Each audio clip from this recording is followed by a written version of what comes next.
As one of the craziest years in anime history, also regular history, rolls to a close, I feel an odd sense of relief to see fall's anime lineup be merely pretty great. Coming off the tail end of 2 all-time banger seasons and staring down the barrel of winter 2026, it's just nice to finally have a slightly lighter load of returning series with only Spy Family, Ranma Half, Hiroaka, To Your Eternity, Kingdom, Campfire Cooking in Another World, Isekai Quartet, Blue Orchestra, Kakuryō Bed and Breakfast for Spirits, Let This Grieving Soul Retire, and Uma Musume Cinderella Grey to worry about, plus a new Gintama spinoff. Oh, yeah, and One Punch Man, I guess. That leaves almost an entire hour a week to start catching up on my anime backlog. And for the first time in forever, my top 10 new anime recommendations for the season are actually a top 10. Plus 3, but that still rounds down to 10. I'm almost starting to remember what sleep feels like. These are the ones to watch for fall 2025, brought to you by Rosetta Stone, the immersive language learning app that teaches you Japanese and 24 other languages the same way you learned presumably English as a baby, by associating sounds directly with the images and ideas they represent. And their true accent voice recognition technology will help make sure you're pronouncing those sounds the right way. Watch! I ate sushi and fell asleep on my futon while watching Tensei Shitara Dainana Oji Datta no de Kimama ni Majutsu o Kiwamemasu. With bite-sized lesson plans available on mobile and PC, it's easy to fit practice in around your schedule, no matter how busy or messy it may be. Something I really appreciate living the hectic life of a YouTuber. And while those lessons are mainly geared to helping you with conversations while on vacation, the app also includes these fun little stories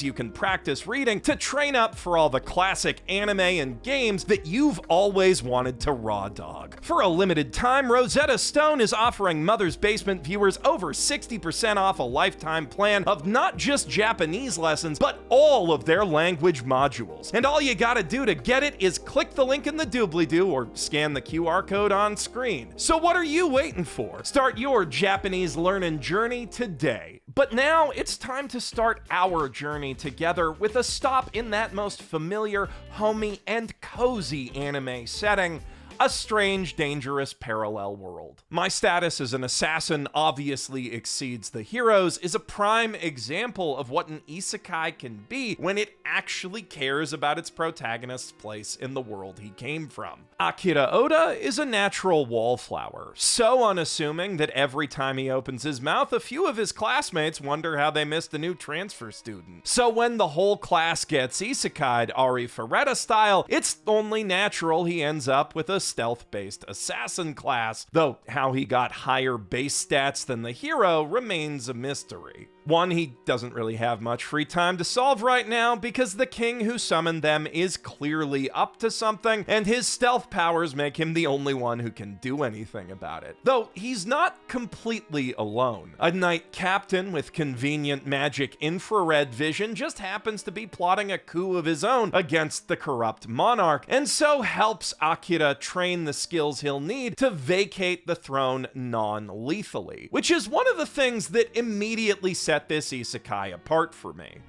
ステータス上の職業が暗殺者でも、それが義務付けられているわけではありませんし、君は生き残って家族の元に帰るために人を殺さない暗殺者になる。Too few anime treat violence with the real moral weight it deserves, and even fewer isekai so much as think about how all the killing their heroes do might make them fundamentally unfit to return to modern society. Hell, barely any isekai think about returning to society at all these days. It's kind of a problem. So, while I do love me some bloody, pulpy, edgy messes, as you will see later in this video, it's refreshing to see something with all the hallmarks of edgelord isekai-like failure frame going in this more thoughtful direction. Plus, as a Sunrise show, it's actually got some real production sauce behind its grim, dark atmosphere, instead of just typical dog water isekai animation with a tinted backlight. An isekai with an emphasis on espionage and revolution sounds like a ton of fun to me, and it goes to show there's still plenty of space for new ideas even in such an oversaturated genre. Though, on that note,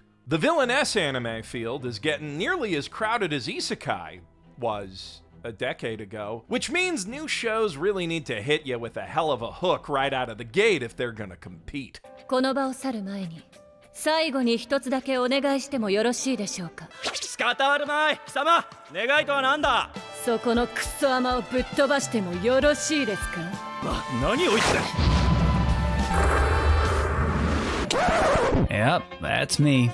You're probably wondering how I ended up in this situation. I said hook. That's clearly a straight, but I guess it'll do. Scarlett Elvandimian is a noble lady of fine pedigree and immaculate upbringing with a slightly unconventional hobby. She enjoys nothing in this life quite so much as finding those in the most desperate need of a good punch right in their stupid f***ing faces and doing them the courtesy. Unfortunately, she's forced to put that hobby aside after finding herself betrothed to the second prince, one of the kingdom's neediest souls in that particular regard, and all she gets in exchange for her incredible restraint is endless abuse and ridicule. That is, until he frees her like a goddamn idiot.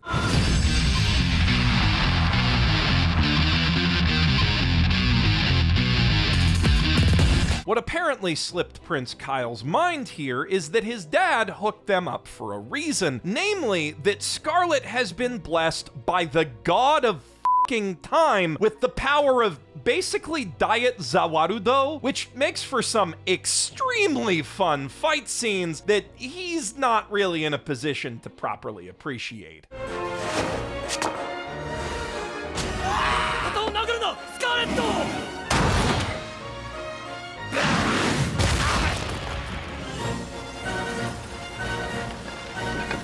His older brother, on the other hand, finds Scarlett's outbursts and barely restrained rage to be endlessly entertaining, and thus takes to following her around on her never-ending quest to give everyone exactly what they have coming. Much to her chagrin, as Julius von Palestan has one of the most punchable personalities she has ever encountered, coupled with a genuinely kind heart that is way too nice to actually deserve it. Pretty much the most annoying kind of person imaginable for her personally. In other words, it's a 10 out of 10 romantic dynamic, and I can only hope that the show will make good on the promise in its OP that one day they're gonna fight each other. This anime really has it all. Great characters, fantastic comedy, saucy romance, and top-of-the-line action. It's a strong frontrunner for anime of the season, so even if you're not usually into villainess stuff, you really ought to give it a shot. And by the same token, I heartily recommend checking out Tojima Wants to Be a Kamen Rider, even if you've never seen Kamen Rider before. Like I haven't, though I have been meaning to change that since it's such a quintessential part of Japanese culture, and man, does this series ever get me pumped to finally take that plunge. It's steeped in such passionate love for Japan's most iconic non-snack related superhero that even if you don't get a single reference, you will get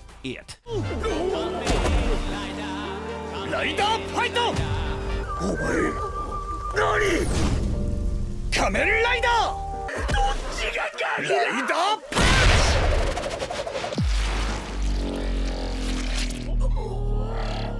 Ever since he was a young lad glued to the boob tube, Tojima Tanzaburo has dreamed of becoming Kamen Rider and battling the sinister forces of Shocker. Now, that's not too unusual in Japan, but Tojima didn't give up that dream when he hit high school. Instead, he started working for it harder, training his body and mind every day to become the ultimate weapon of justice. But what does he have to show for it as he celebrates his 40th birthday in a depressingly empty apartment? Ripped abs and the power to take down a bear with his bare hands? Psh!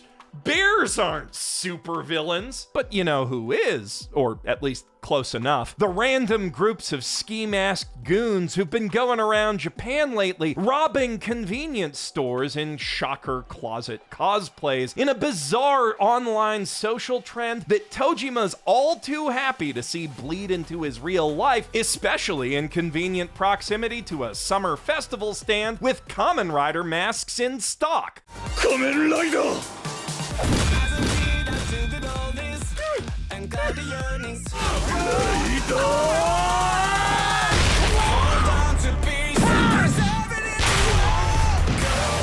But is this all really just a meme that's gone too far, or is there something more sinister going on here? After all, Tojima isn't even the only wannabe rider out there. タックルは死んでない。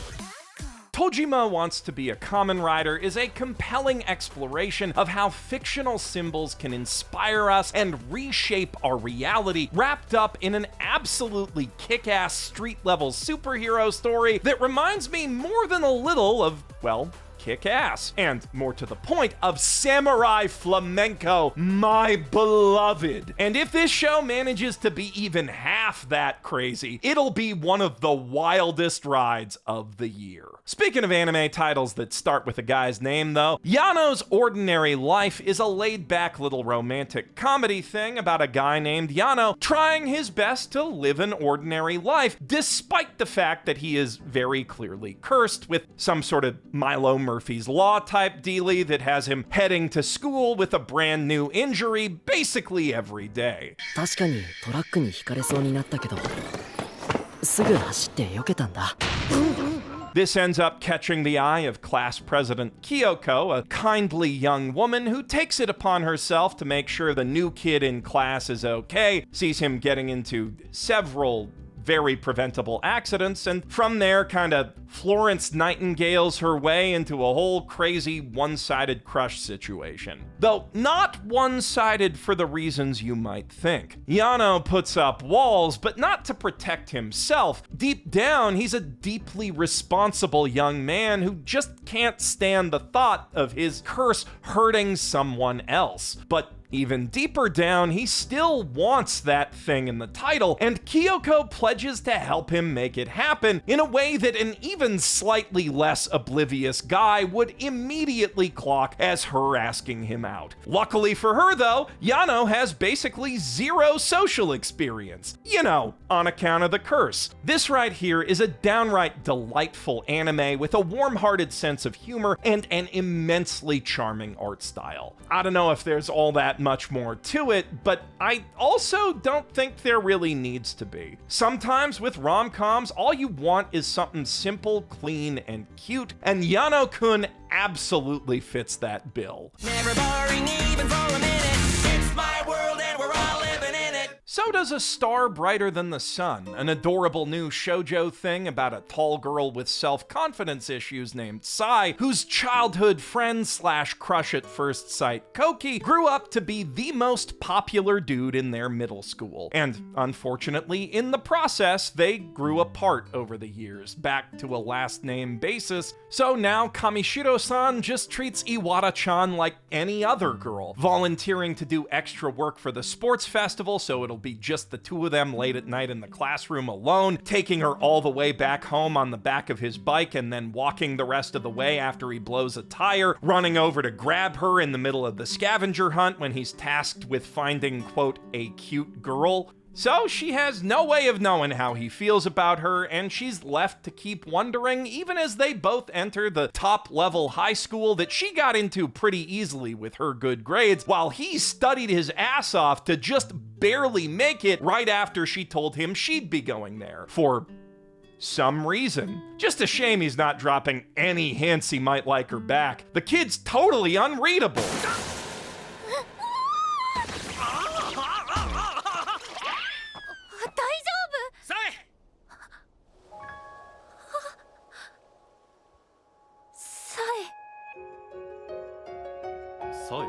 Natural-born poker pro, I tell you what. So, yeah, this one's not exactly shaken up the shoujo rom-com formula, but it executes on that formula beautifully with a soft, appealing art style, especially in the flashbacks, likable, well-defined characters, and perfectly timed doki doki moments that keep the pace feeling steady and relaxed, despite the show covering like 8 whole grades worth of backstory in its first 23 minutes. If you need your shoujo fix good and fast, A Star Brighter Than the Sun does not disappoint. On the other hand, if you like your love stories a little bit messier, then you might enjoy This Monster Wants to Eat Me, an extra toxic tale of love between two maidens, Hinako and Shiori, the latter of whom just happens to be a maiden of the mer variety, which in Japanese folklore just happened to eat people, which would be a bit of a red flag in most relationships. But the thing about Hinako is she doesn't really want to be alive anymore on account of the crippling PTSD and survivor's guilt from watching her whole family drown. So, kind of a green flag for her, and who am I to yuck a young lady's yums? Of course, the series would be over pretty quick if that were all there was to it. There's something about Hinako that apparently makes her delicious to yokai, but Shiori believes that her flavor will only ripen with age, so for now, she's content to simply hang around, protecting her prey from other monsters on the hunt, and presumably getting a little weird with it eventually. Kinda like what that thing that's not Hikaru does for Yoshiki after all the other things on the mountain start noticing him.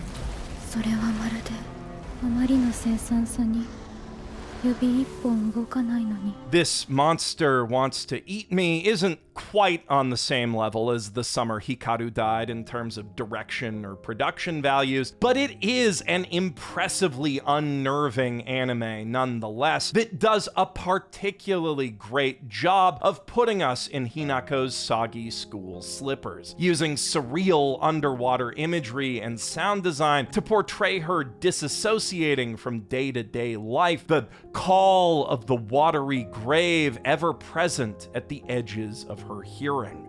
Design-wise, the monsters themselves could be scarier, at least the monsters of the week, but the predatory seduction that Yui Ishikawa drips into her performance as Shiori is compellingly creepy enough to make up for that.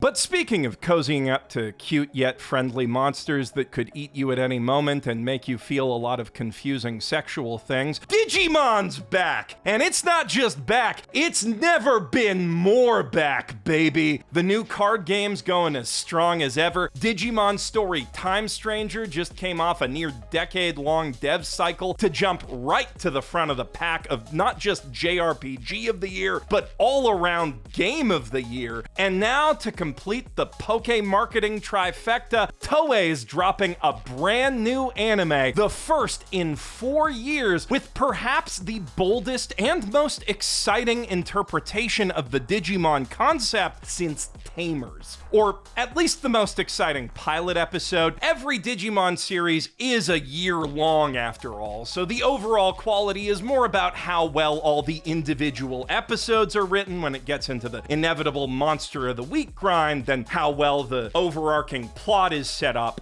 But it is off to an amazing start.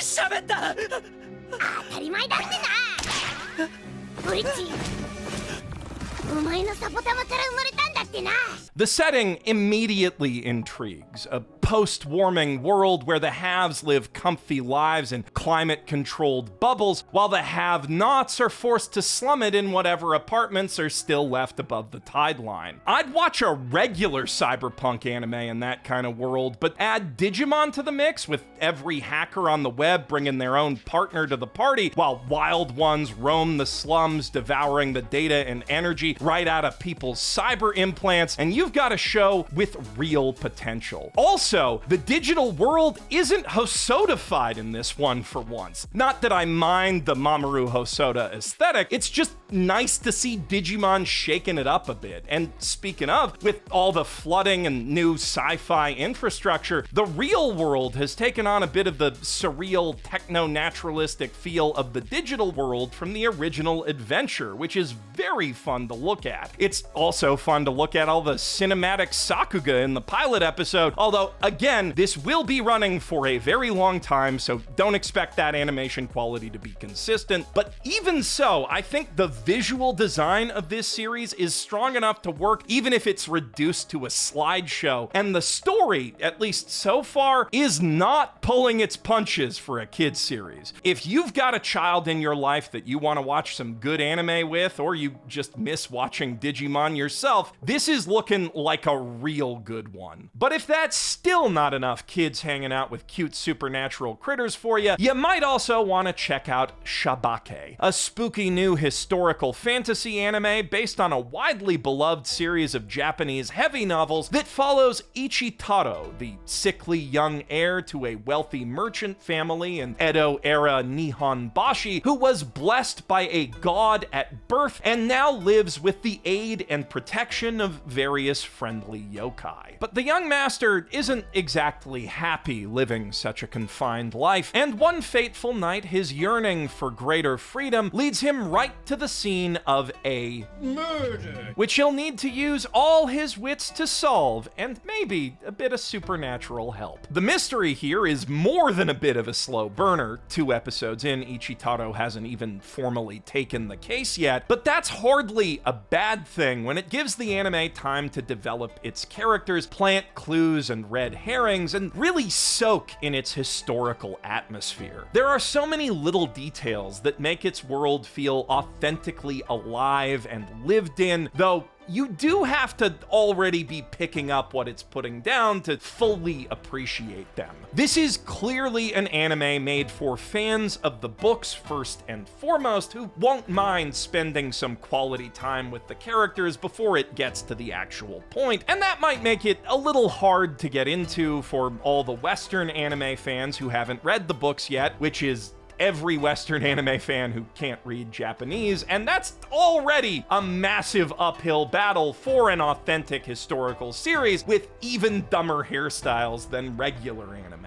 But that is exactly the kind of deliberate pacing that separates truly great mysteries from the merely good ones, and while, of course, I can't say for sure if it will be great this early into the anime, with a series of books this long-running and acclaimed being adapted with this much panache, I am more than happy to give this anime the benefit of the doubt and let it cook. For fans of the Apothecary Diaries, I have a feeling this could be the sleeper hit of the season. The conflict at the heart of Ninja versus Gokudo also stretches back to the Edo era, when valiant shinobi under orders from the shogun fought in the shadows to curtail the ambitions of the Yakuza. Hundreds of years hence, with the shogunate long since dissolved, that battle still rages on, and man, is it ever a sick f***ing battle. What's wrong?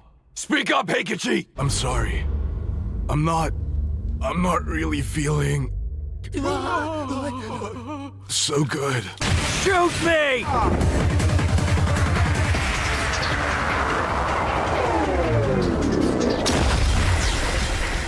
Damn, he's fast. Yes, that right there. Just inject that shit directly into my veins, because that is what I call fucking anime. Ridiculous, over the top, cheesily dubbed, pure, stupid, awesome, ultra violence with an emphasis on the awesome and just as much emphasis on the stupid. This is the kind of anime I live for. It is not, however, the kind of anime that Shinoha Tanaka lives for. This pathologically stoic ninja warrior rendered incapable of smiling or laughing by Yakuza-related trauma has only one source of joy in his life: the long-running and widely beloved magical girl franchise Pretty Cure. But that all changes one day when he finally makes a friend. Kiwami Kimura, a fellow Precure fanatic who actually works for one of the anime's major sponsors, simply sharing their passion for all 17 classic seasons while comparing their exclusive merch from the latest pop-up shop is enough to give Shinoha his first proper chuckle in years, and it seems like the power of otaku camaraderie might really be the cure he needs. There's just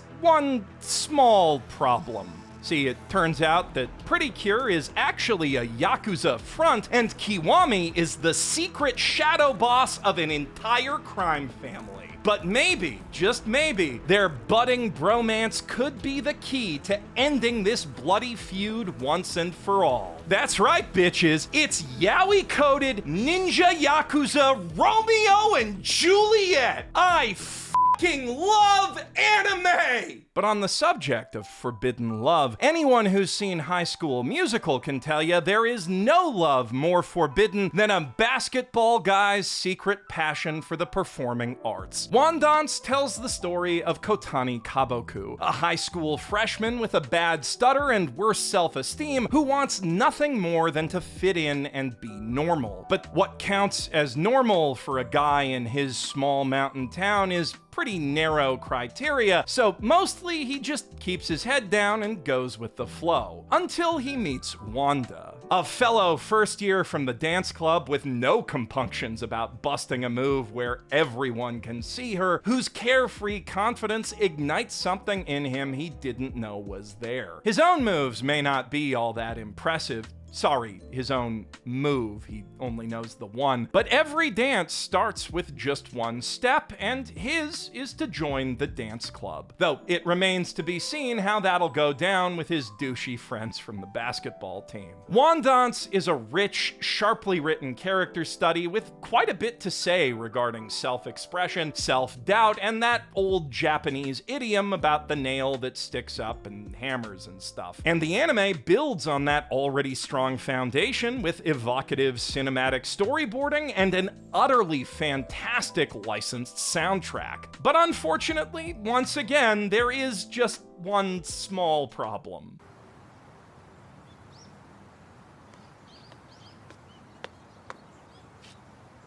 The dancing scenes kinda suck. Not the motion captured dancing itself, that's great. They got a BTS choreographer on staff to do it. But the character models performing it look like they were made a decade ago, which coincidentally seems to be exactly how long it's been since Cyclone Graphics Inc. last worked on an anime. It's a massive letdown, to put it mildly, especially in a world where stuff like Girls Band Cry and Bang Dream exists, but everything else about the show is absolutely phenomenal. So if you can't look past that, you will be missing out on one of the year's best coming-of-age stories. Kinda like how people who couldn't get past the furry thing missed out on Beastars. Though anyone who could should definitely be keeping an eye on With You, Our Love Will Make It Through. An anime about, you know, it's probably easier to just show you.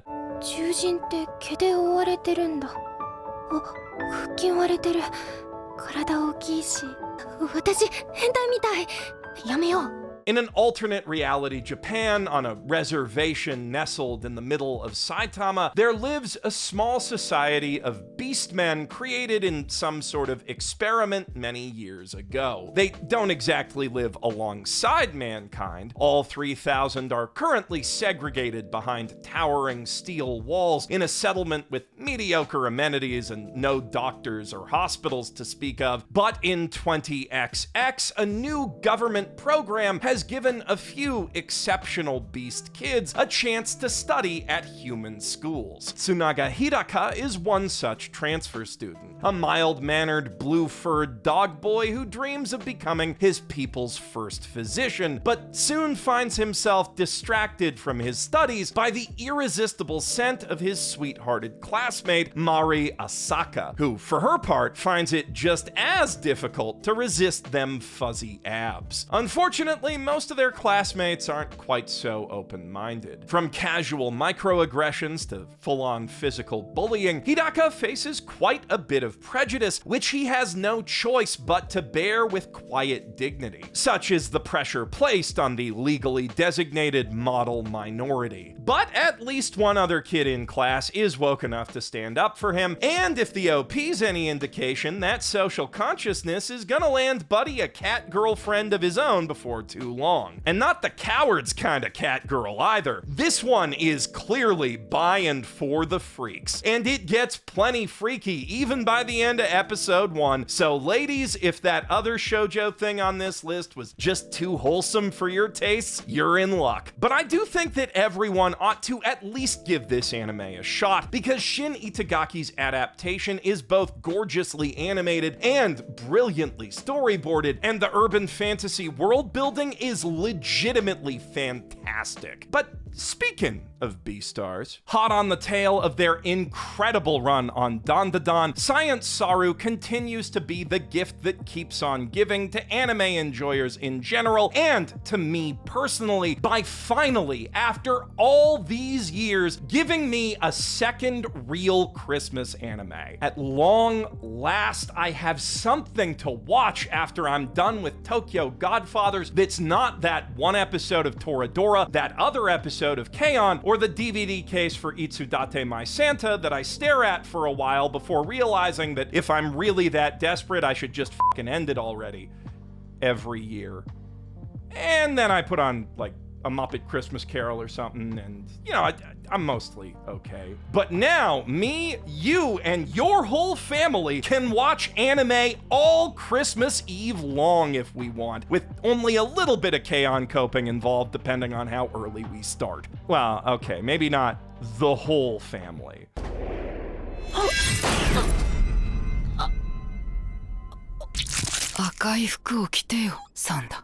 No, kids, don't worry, he's not dead. That's actually the last descendant of Santa Claus right there, and his elf assistant was just doing a bit of magic to make his shirt red so that his red shirt can activate his bloodline powers, and he's gonna turn into Santa and heal that right up right now, in a second.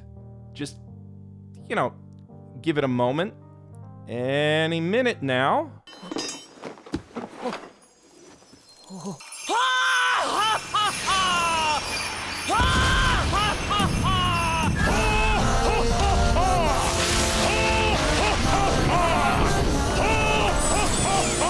Oh, whew. For a second there, I thought this anime was gonna get really f***ed up, and she's wearing a bomb vest in class.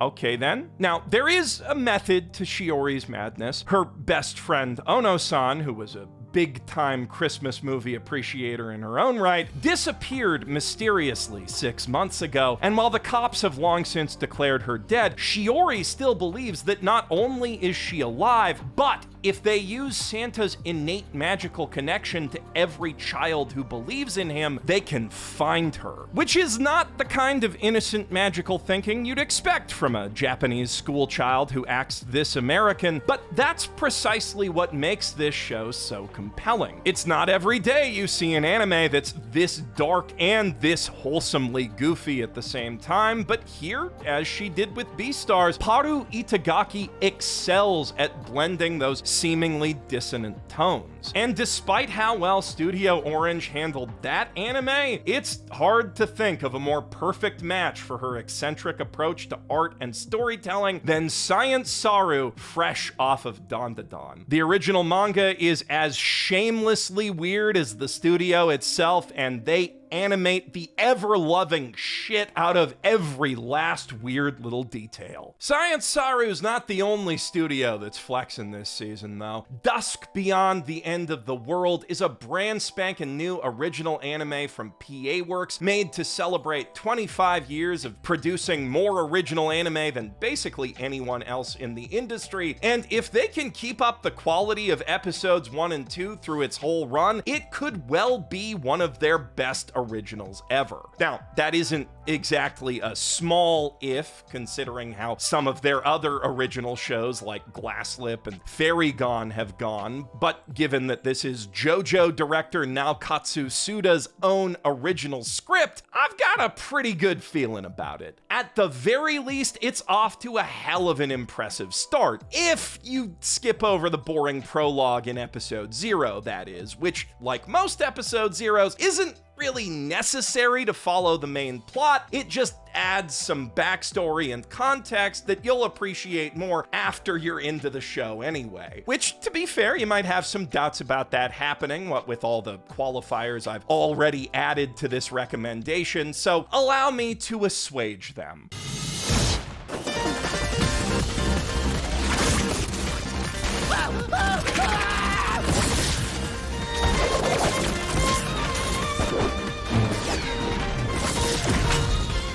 Once it gets going, and episode 1 gets going very quickly, Dusk Beyond the End of the World absolutely rules. The story follows a young man named Akira who awakens from cryosleep one day to find the world he knew long dead and buried beneath a new, more rural and agrarian society that apparently worships him as some kind of god. Though he quickly discovers that society is being forcibly kept at a roughly 18th century level of advancement, give or take a tractor, by an obviously fascistic one-world government called Owl. Before he knows it, a bully of a soldier has taken him into custody as a forbidden relic and resolved to wipe out the entire village just in case he imparted any forbidden knowledge to them. But then that sexy robot lady named Yugure shows up to do all that cool shit I just showed you and also ask him to marry her. Something Akira actually has to think about a little despite having just met the girl, because Yugure looks exactly like Toasa, his ultra mega genius adopted sister slash fiance who built that cryopod for him and also invented lifelike androids that are completely indistinguishable from real people when they're not doing crazy arm cannon shit. More specifically, they are all indistinguishable from her, because apparently Toasa thought, I'm such a bad bitch, there should be hundreds of me. And you know what? She was absolutely right. Holy crap, what a babe. A babe who might possibly be the architect of the whole horrible current state of the world, but even if she's not, Akira obviously wants to find out what happened to her, so he and Yugure set out on a long journey to Tokyo to investigate, spending plenty of time exploring this gorgeously rendered and meticulously world-built post-apocalypse along the way, and of course fighting even more fascist goons. If I have any concerns for the series' future, it's that 12 episodes might not be quite enough time to explore that world as much as it deserves, but so long as the goon murder stays even half as spectacular as the pilot, I will be seated for the entire thing. Now, that is the last one to watch we have waiting for you under the tree.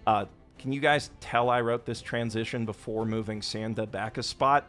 I'm sure it's fine. But you will find a few more anime stocking stuffers buried in the bargain bin, which we're also gonna kick off with an isekai just for kicks. A wild last boss appeared is basically Overlord at home with a gender-bending twist. Instead of a big scary skeleton man, Protag Kun's OP MMO character was more or less albedo, and before getting isekai'd, he actually used her to conquer the entire game world, only giving it up in a pre-agreed upon fight with some guys who were role-playing as super powerful heroes. Reincarnated into that same world 200 years later, she finds a society that both fears her and longs for the stability of her unilateral rule, as humanity has been pushed to the very edge of the inhabitable world by demonic forces in her 2 centuries of absence. All the non-gamers who now inhabit that world having way too much of a life to bother grinding all the way up to the level cap. It's a surprisingly thoughtful little isekai with an interesting world and, at times, a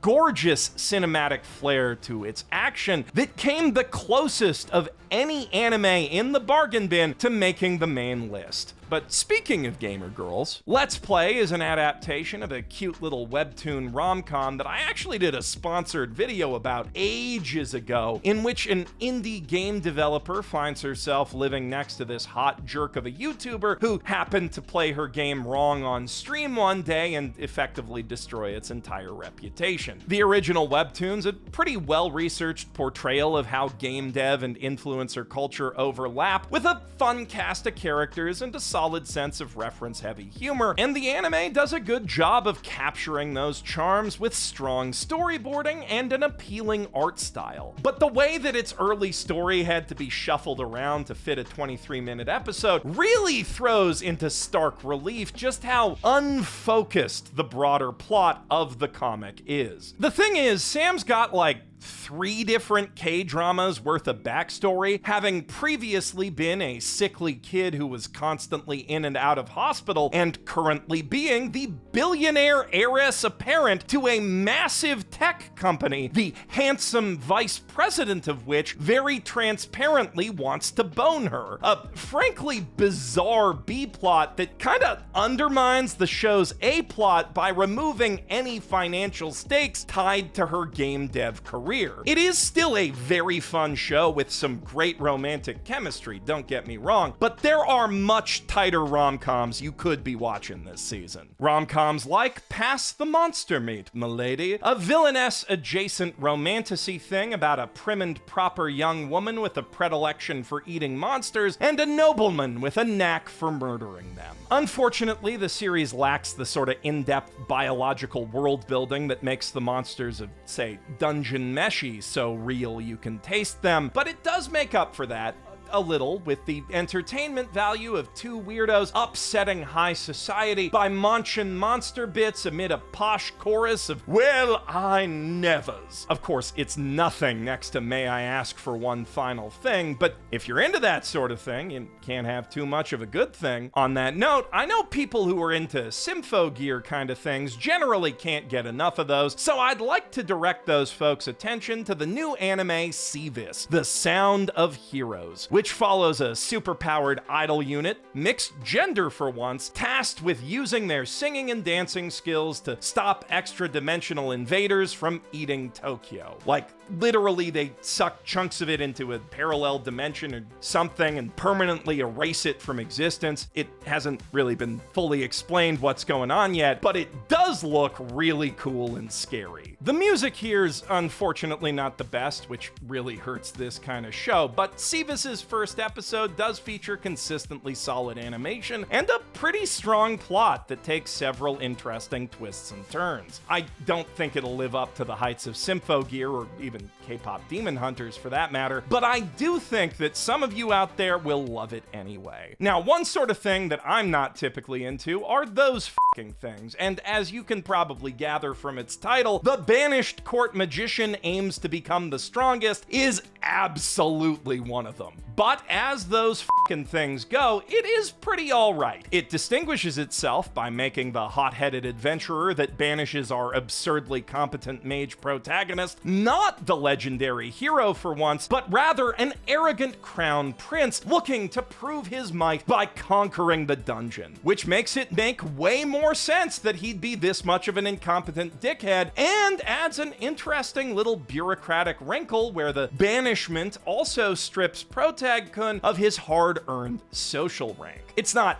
that much of a wrinkle, but it is a wrinkle, and I certainly had more fun than you might imagine watching politics and paperwork get in the way of the dungeon crawling. It's definitely more interesting than yet another barely disguised bully revenge manifesto. So is the dark history of the reincarnated villainess, which seems at first blush to be yet another in a long line of isekai about girls reincarnated as the irredeemable bully character from their favorite dating sims, except that Konoha Sato has actually been reincarnated as the irredeemable bully from her own cringy self-insert Chunibyo fantasy story she wrote when she was 12, which you'd think would give her even more of an info advantage than your typical villainess protag, but the thing is, she's an adult now who hasn't thought about that shit in years, and also the plot and world building were really convoluted on account of her being 12 at the time she wrote them, so she doesn't really remember a lot of it so good, which is a fantastic idea for a story that's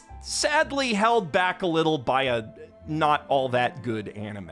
Chitose in the Ramune Bottle, on the other hand, is a fantastically produced anime held back by some of the most contrived, pretentious dialogue you will ever have the misfortune of hearing. The basic premise is, have you seen my teenage rom-com Snafu? It's pretty much that if Hachiman was popular and well-adjusted. Just the coolest guy in school and all the girls who want to bang him going around helping their classmates with various problems, starting with an otaku shut-in who's barely been at school all year since a girl rejected him. The actual message of that story doesn't seem to be too bad, don't judge a book by its cover. Popular kids actually can be nice too. But the problem with the show is that all of the characters are just way too far up their own asses, jumping between waxing philosophical about mostly themselves and flirting with each other by post-ironically declaring that they are flirting, which is especially aggravating in the case of the protagonist, who, lacking all of Hachiman's self-doubt and self-hatred, kinda just seems like a massive narcissist with all his self-analysis, plus he's constantly negging literally every girl he knows like some kind of asshole. 大丈夫。ペダルの重さには触れないって。そんなに重くないもん。But much like that protagonist, the show is just so darn aggravatingly good looking that it can kind of get away with that, and I would still recommend it to anyone with a passion for animation, so long as they can keep their passion for writing in check. If pretty pictures are what you're looking for, though, you should definitely be keeping your eye on more Chinese anime these days, like the very confusingly titled The Fated Magical Princess, Who Made Me a Princess, ? Which follows a Korean woman who ends up reincarnated into a book that she read once as this tragically fated princess who obviously she tries to avert the tragic fate of. Not that you'd actually know that from the incredibly confusing intro of the anime, which just gives that book to the princess as a baby through some kind of magic stuff, and the baby can already think in full sentences and read the book for no apparent reason, and then it just starts time skipping around a bunch, and it kind of just feels like everything's moving 30% too fast all the time, but it does still have some very strong character moments. The first scene where she changes her fate is very clever and well set up, and the palace that she calls home is breathtaking, so I do think that most Villainess enjoyers will still find it quite enjoyable. Of course, looks aren't everything, though. With enough confidence and a good enough heart, anyone can be beautiful, and that's exactly what plus-size misadventures in love is all about. After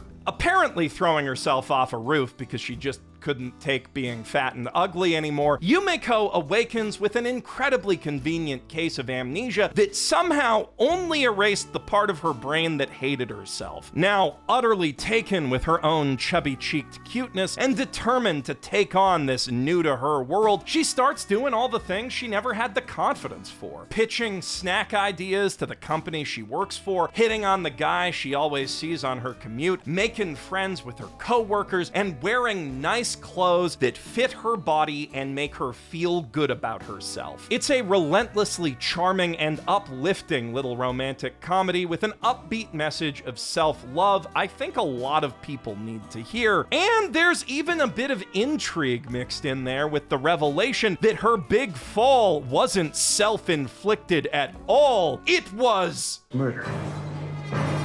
If mystery and intrigue are what you're craving, though, you'll be better served by Nocia, an anime based on a widely acclaimed and wildly ambitious visual novel-style RPG that's basically single-player Among Us with time loops, following the crew of a quarantined starship as they try to suss out the alien imposter hiding among them. As visual novel adaptations go, this one's actually pretty solid, with slick cinematic storyboarding, a striking art style and quite a few characterful animation flourishes. Also, I want to personally thank whichever artist created that skin-tight pant skirt with the inner thigh window. That is peak character design right there. However, I can't shake the feeling that this strictly linear anime will just never be as interesting as the game that it's based on, and I'd much rather experience all the twists and turns of solving the mystery myself before I see them animated. In all likelihood, it's gonna be a long-ass time before Nana Futami's work is ever animated, if she can even make it through the studio meeting without passing out from anxiety.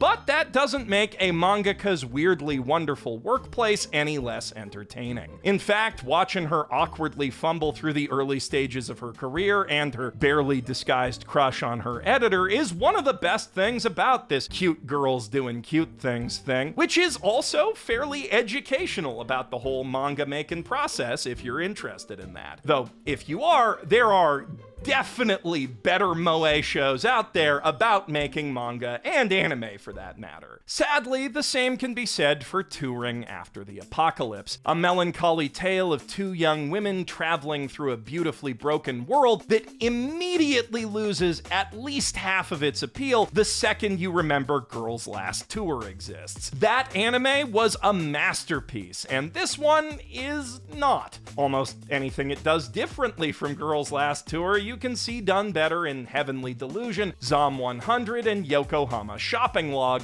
but it's still got a pretty strong vibe, entertaining characters, and utterly gorgeous background art to sell that crumbling, overgrown setting. So if you've already seen all the post-apocalyptic classics, plus the new post-apocalyptic instant classic, Apocalypse Hotel, and you're still craving more, it'll definitely do the trick. That does mark the end of our little guided tour through the fall anime lineup, though, so in case you forgot anything, here's a list of all the shows I mentioned and where you can watch them. Let me know what anime you're watching right now in the comments down below, and while you're there, don't forget to hit that like button, subscribe and ring the bell for more great recommendations and essays if you haven't already, and consider joining our Patreon. I'm Geoff Thew, your humble anime Sherpa, and I'll see you in 3 months for our grueling climb up winter's absolutely stacked mountain of new shows.